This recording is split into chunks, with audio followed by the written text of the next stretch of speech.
Hello friends, આજે અમે એક યુએસના બલ્ક ઓર્ડર માટે એ લોકોના ડિસ્પેચ કરવા જઈ રહ્યા છે.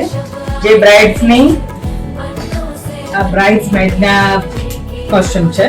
એમની 12 ફ્રેન્ડ્સ છે બ્રાઇડ્સમેડમાં, તો એમની માટે અમે સ્પેશિયલ કસ્ટમાઇઝ આઉટફિટ બનાવેલા છે.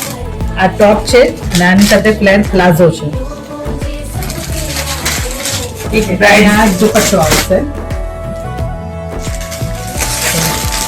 બ્રાઇડ્સની મોમ માટે બ્રાઇડ્સના મેચિંગનું એક બ્લાઉઝ બી કસ્ટમાઇઝ કરાવડાવ્યું છે. બ્રાઇડ્સ માટે એક તેલવાળો દુપટ્ટો છે. એક તેલ માટે દુપટ્ટો બી બનાવ્યો છે, એ બી હું તમને એક શો કરાવડાવું. આવી રીતના બ્રાઇડ્સ માટે તેલવાળો સ્પેશિયલ દુપટ્ટો બનાવડાવ્યો છે. તમારી બેબીએ કરાવડાવ્યો છે અમને એક એમની. તો આવા જ તમારા મેરેજમાં બ્રાઇડ મેડ માટેના થીમ ઓર્ડર કરાવો હોય કસ્ટમર્સના, પ્લીઝ કોન્ટેક્ટ કરો અમારા રીનો ફેશન મોટાવાળા.